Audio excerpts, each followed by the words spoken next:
Hi, everyone. All right, let's try this again. It has been a very interesting evening here. I just did a whole webinar on YouTube Live, and I am not 100% convinced that it actually worked. So I figured, let me jump back onto Facebook Live, do it all over again, because this was a really good webinar, and I've got a lot of good information here. And I must admit, it was my first time using YouTube Live, and I'm not, as I said, I'm not 1,000% certain that it actually worked. So let's try this again, shall we? So hold on, let me just get myself all figured out here. I'm gonna share this in to the Facebook group, and then we can get started. So I know that I had said that I was going live at 8:30, which I did on YouTube, but as I said, I'm not 100% convinced that it actually worked. So let's try this instead. Okay, so let me just share this in, and then we will get started. Okay. All right. There we are. Okay, so I am Eva Klein. I'm a certified infant and child sleep consultant, and I'm the owner and founder of My Sleeping Baby. I'm the one that answers people's questions sometimes and runs the group. And I'm going to be talking to you all this evening about some really big sleep myths out there that I really want to do my best to debunk. And as I said, I had attempted to do this on YouTube.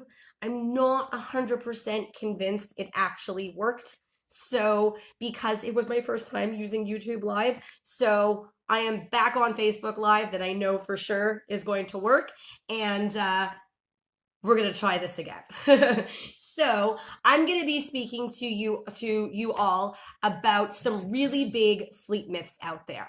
So we're going to be talking about regressions and transitions and milestones. A really big concern I get from parents is, what's the point? Why would I even bother trying to get my little one sleeping well if he's always going to be going through a different regression, or he's always going to be reaching another milestone, or will need a change to his schedule, and there's always going to be something that's going to throw his sleep down the toilet. So I'm going to address that myth. I'm going to be addressing another huge myth that I hear around strong-willed personalities. So I'll often hear from parents, gosh, Eva, I don't know if this is going to work because my little one, my little guy, my little girl is one of the most strong-willed kids I have ever seen, and I don't think that she is not going to take no for an answer. This is not going to work. What's the point? And then the third really big myth that I want to address is around sleep training, which basically states, gosh, you know what, Eva? I don't know if I can do this because I don't want to leave my kid to cry it out alone for hours on end. And that is just outside of my comfort zone, and I don't want to have to do any of that, which is also a really, really big myth that to me is so unfortunate, because I find that it prevents so many parents from making the changes that they are dying to make in the sleep department. They're just afraid to do so because a little birdie on their shoulder is telling them, nah, don't do it. What's the point? There's no point in even trying to make changes. Your little one's just not meant to be a sleeper. And it could not be further from the truth. So that is what I'm going to be talking about this evening. Once again, for those of you who are just joining, I think I went live on YouTube at 8:30. I don't know if it worked, so I'm going to do this again just to make sure that, all the wickedly awesome stuff that we're going to talk about actually gets accessed by those of you who are listening right now and want to get access to it, because there's some really good stuff that we're going to be talking about here. So before we get started, let me just tell you a little bit about myself. So, as I said, I'm a certified sleep consultant. I've been in this business for about 4 years now. I got into it thanks to my younger daughter, who as a baby was a terrible sleeper. My younger one was a fantastic sleeper. My older one was a fantastic sleeper. My younger one, not so much. And I'm actually a lawyer by training. People often are going, "What? Lawyer? Sleep? What's the connection?" No connection. I'm just saying that in terms of my background, I graduated from Western Law back in 2011. And after, I had my first daughter right after graduating law school. Then a couple years later, I had my second one, and I was on maternity leave with her. And I was really suffering in the sleep department. The effects of sleep deprivation on me being a human, right, was the effects were so debilitating on me that I had no choice but to open up all the sleep books and really figure out how to come up with a solution and make some really big changes, because the status quo was just not working. And thankfully, I was able on my own to make things a little bit more manageable. That inspired me to get proper certification, proper training in this field, and start a side business, which then thankfully grew into my full-time thing very quickly, that I've been doing for a number of years now.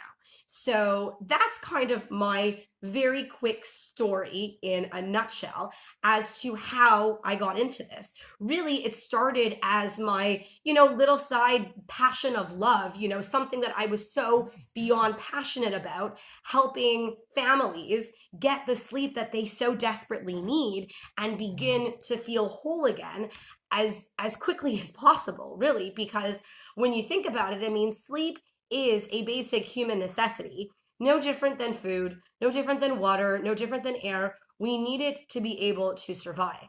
And there's only so much time that we can function on little to no sleep before it begins to really take a toll on your emotional well-being, on your family ecosystem, on everyone else's emotional well-being.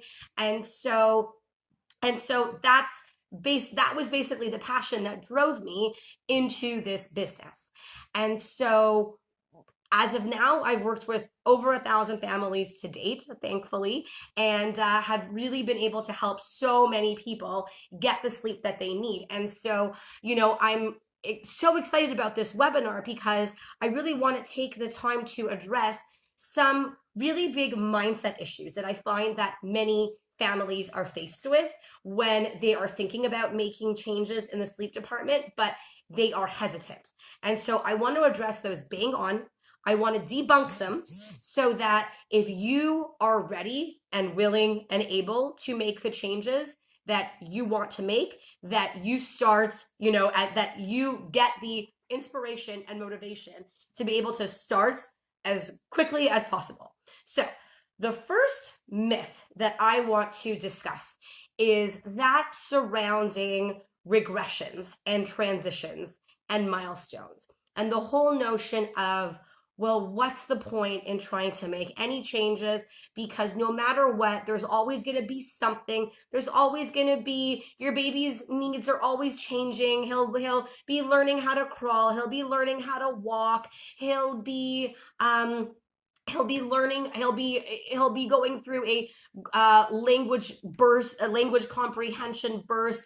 He'll be cutting a tooth. There's always going to be something that is going to stop your little one from sleeping.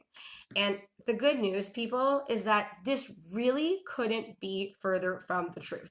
The good news here is that your baby or your toddler should be well, i.e. not sick, not teething, not going through a regression far more often than actually going through something. You see, let me talk to you about what a regression actually is. So a regression it typically looks like this. It's usually a phase, a short-lived phase, caused by either some kind of gross motor development, or perhaps it's a permanent neurological change to your little one's sleep patterns, which is what happens at the 4-month mark.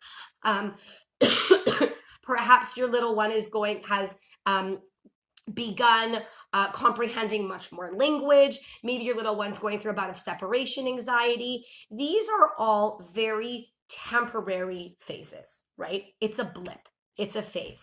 It doesn't need to mean that your little one's sleep needs to go back to square one just because he's learning how to crawl. As I said, sometimes during these, small phases, you might experience a little bit of a blip. Maybe your baby that was sleeping through the night might start waking up once, but a baby that is sleeping through the night and is learning how to crawl is not going to start waking up 5 times a night. He just won't. He won't.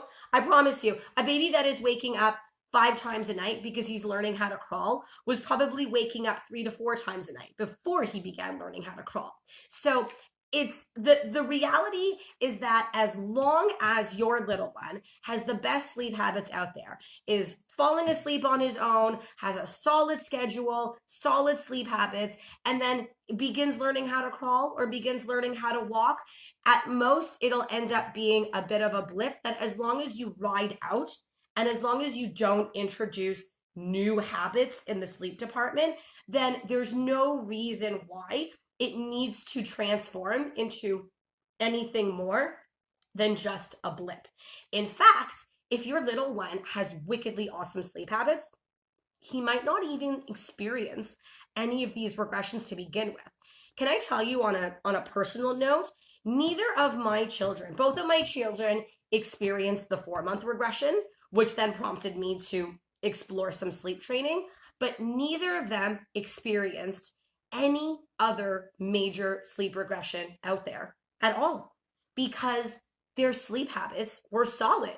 I never really learned in depth about the 8-month regression and the 18-month regression and the 24-month regression until I began training as a sleep consultant myself. Because as a mother, my kids never experienced either of those.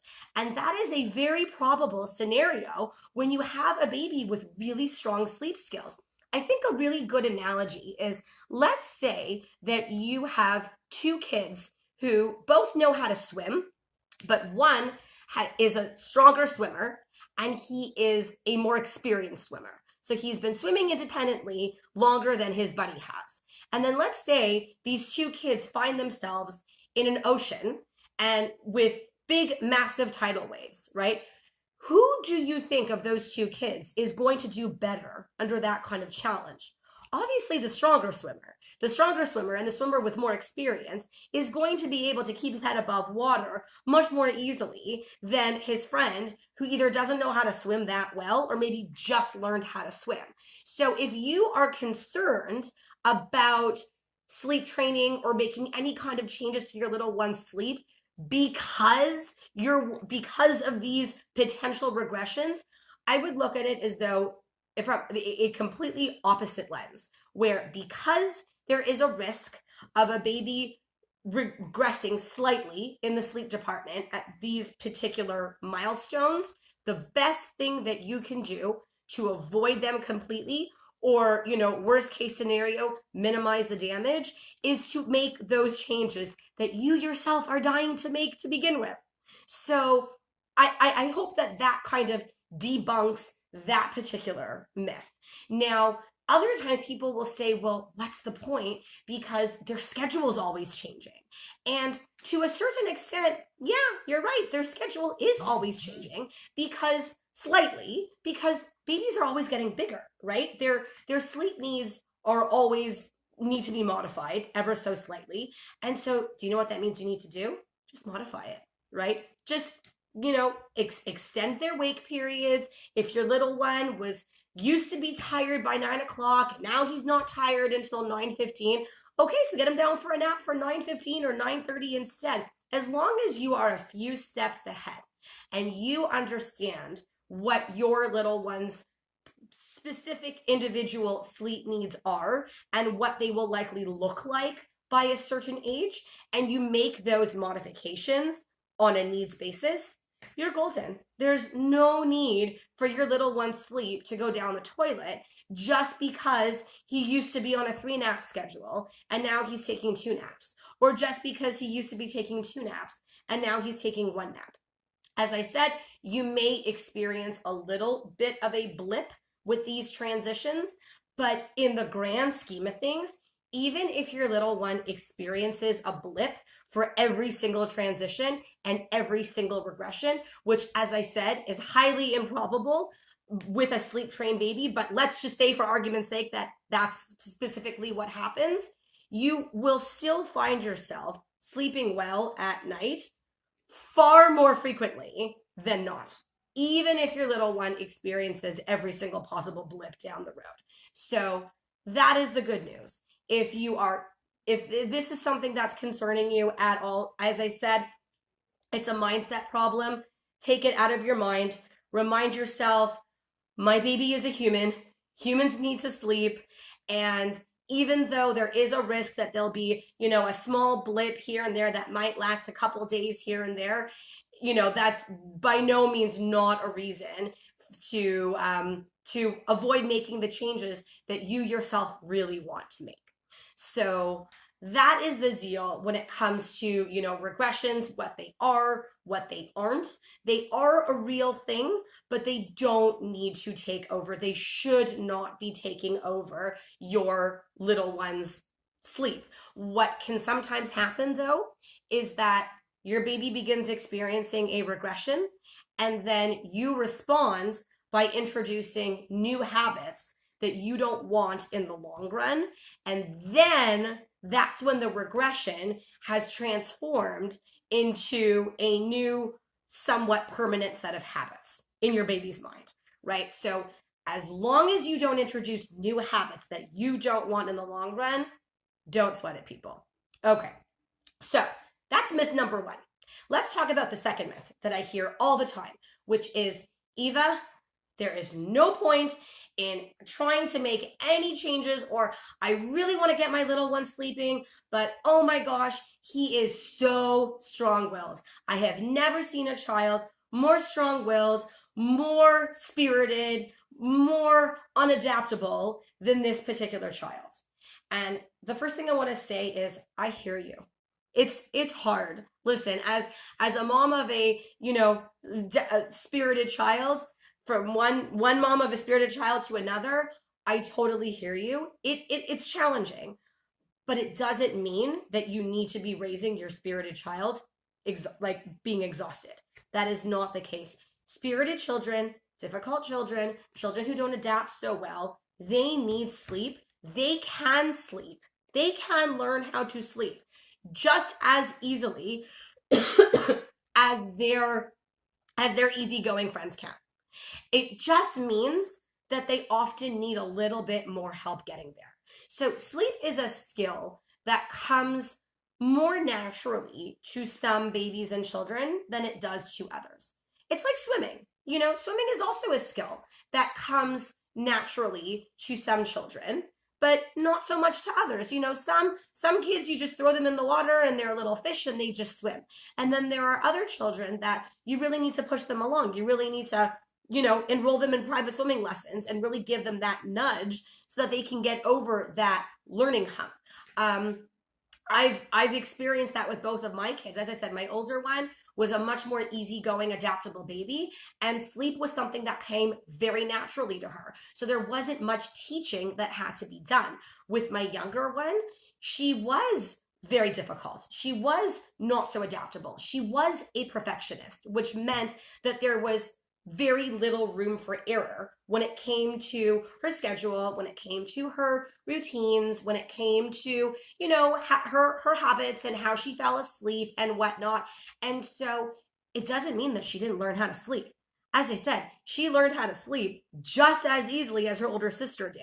Out of the 1,000+ families I've worked with, I would say a massive chunk of those families have children that fall into the difficult, spirited, strong-willed, high needs category. And they say that approximately this is, it's their temperament. It's the way that they're born, right? So for those of you who are watching who can resonate with this, who has a child that fits that description, just know that that is your child's temperament. It's likely the way that he or she was born. The research shows they suspect that somewhere between 10 to 20%, I think it's actually more like 10 to 15% of children fall into that particular category in terms of, high needs, difficult, not so adaptable, spirited, etc. Those kids can learn how to sleep. As I said, a massive chunk of the families that I work with have children that fit that description.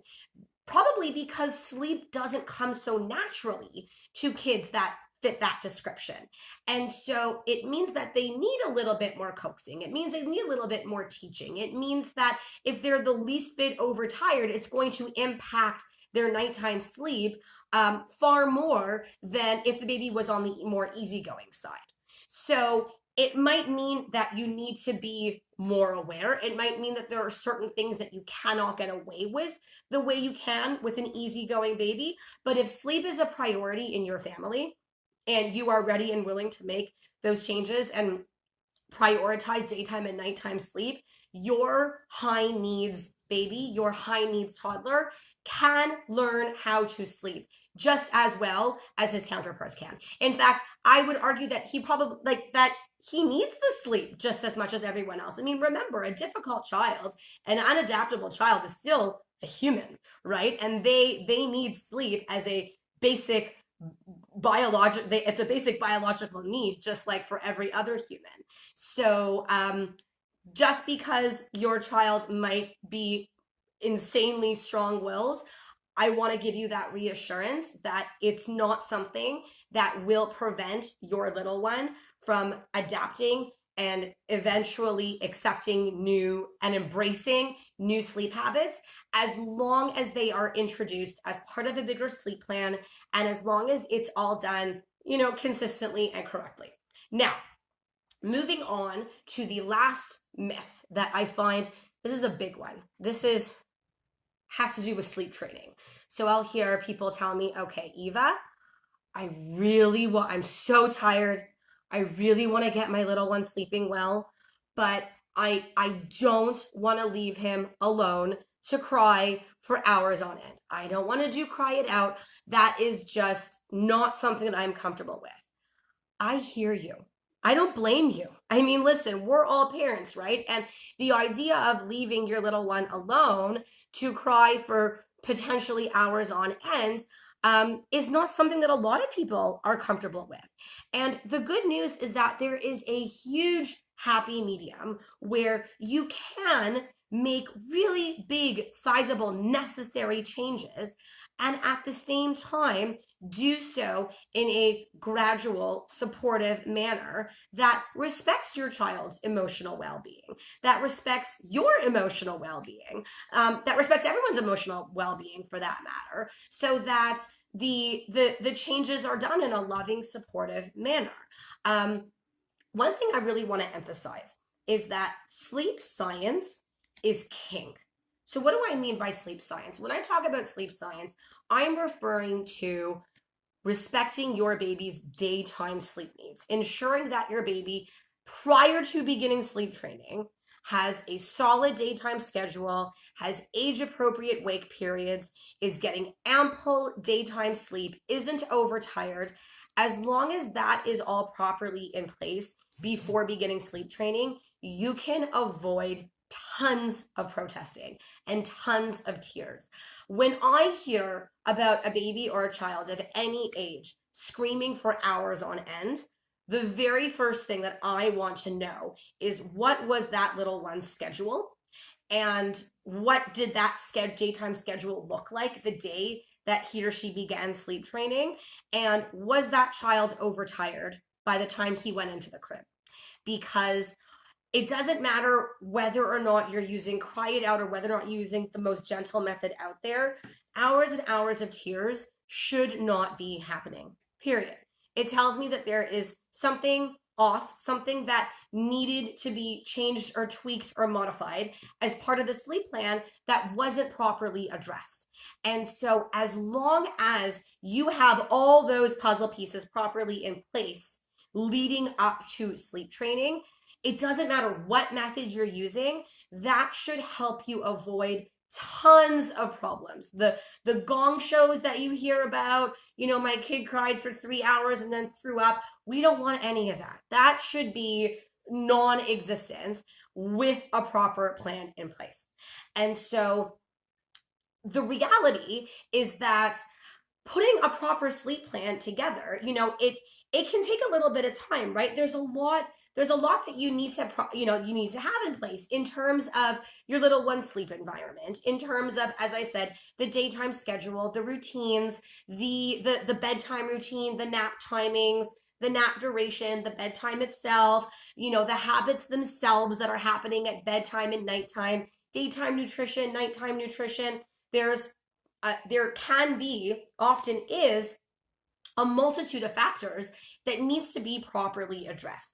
And so that was one of the reasons why I started my online sleep program called the Sleep Bible, which is an audio-visual, step-by-step online sleep program and community of families who are all going through the exact same process, supporting each other along the way. So the way that the program works is that you get access, when you join, you get access to my extensive library of training videos. And when I say extensive, I mean it took me 18 months to put it together.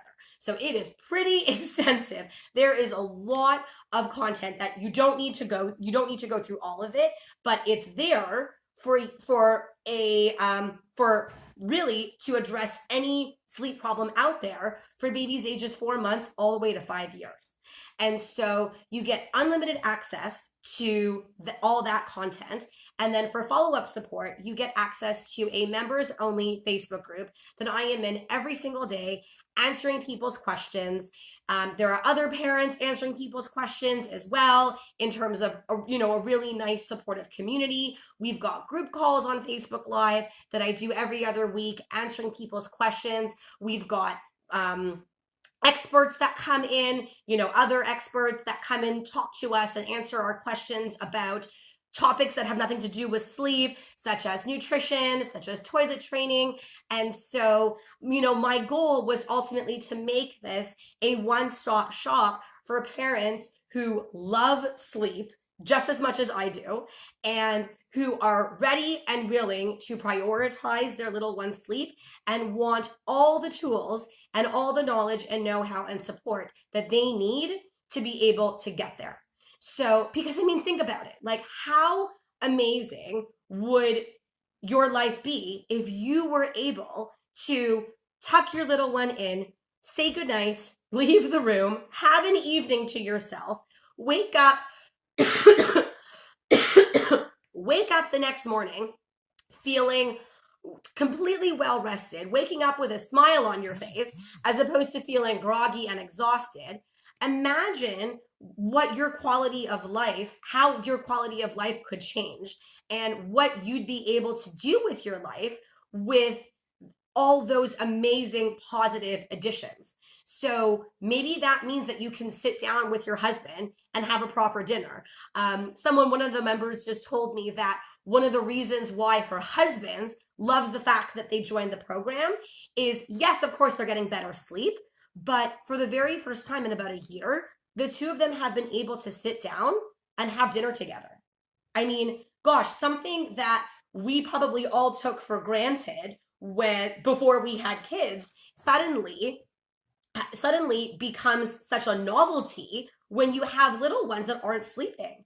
And they joined the program, they made the changes that they have to make, and now they're able to put their kids to bed, say goodnight, and sit down and have dinner, just the two of them, which is unbelievable for them.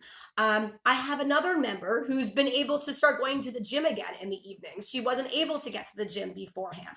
I actually want to read to you a recent testimonial from a member of the Sleep Bible. This was recently just posted on my Facebook page itself. She said, "I strongly recommend Eva's Sleep Bible. The videos in the course contain so much information and so much insight. The course taught me how to approach sleep training and everything associated with sleep training. So wake windows, nutrition. It's a whole new mindset that I learned about in this course in a matter of a few weeks. We went from a baby waking up nightly for a feed and me sleeping on the baby's bedroom floor and pacifying her for multiple night wakings to a baby that knows how to put herself to sleep for naps and bedtime and sleeps 11 hours straight every night. She is a happy baby now because she is so well rested, and my husband and I are so much happier because we're well rested too. Really amazing. Thank you, Eva. Guys, how many of you can potentially resonate with this? And that how many of you are going, oh my gosh, that sounds amazing. I want 11. I need my little one to sleep 11 hours straight. Where do how do I sign up? So I happen to have, this is, first of all, I want to emphasize, this is one of the reasons, this is the main reason why I got into this business. Because as I said, I know how debilitating sleep deprivation can be. I know firsthand the kind of effect that it can have on your entire family ecosystem when people's basic human needs are not being met, i.e., you're not getting the consolidated sleep that your body physiologically requires.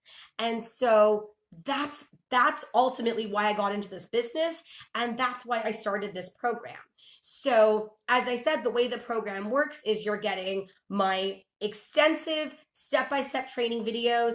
You're getting a community of really fantastic parents who are all going through the same process as you are. You get daily follow-up support from me and bi-weekly group calls. And as I said, regular guest experts that come in to educate us about all sorts of other topics. So I do have a limited time coupon code right now. I've been running it for a little bit, but this particular coupon code is going to expire within the next 48 hours. So if you want to try out the Sleep Bible, you can try it out for $1. It gets you access to the program for 5 days. The coupon code is Stop Being Tired. I'm going to post a link to that very, very soon. And you can access if you want to sign up, just go to mysleepingbaby.com, click on the Sleep Bible window, the Sleep Bible link, and all the information is right there. And you can easily register and get started tonight. So I hope that this webinar was really helpful in terms of debunking some really huge mindset blockages almost that I find that so many parents find themselves in when they're dying to make really big changes, but they are hesitant. They're hesitant because they're afraid that their baby's going to always be going through some kind of regression or transition. They're hesitant because their little one has such a strong-willed personality, and they're hesitant because they don't want to cry it out. So I hope that I addressed all those particular mindset blockages. For those of you who might have any specific follow-up questions on anything that I just discussed, post it all below, and I will do my best to address those as soon as possible. So again, you can try out the Sleep Bible for $1 for 5 days. The coupon code, which is expiring in the next 48 hours, is Stop Being Tired. It's one word, lowercase letters, and it gets you access to the entire program for a 5-day period to see if it is for you. Amazing, wonderful. Thank you all, and I hope you all have a great night. Take care.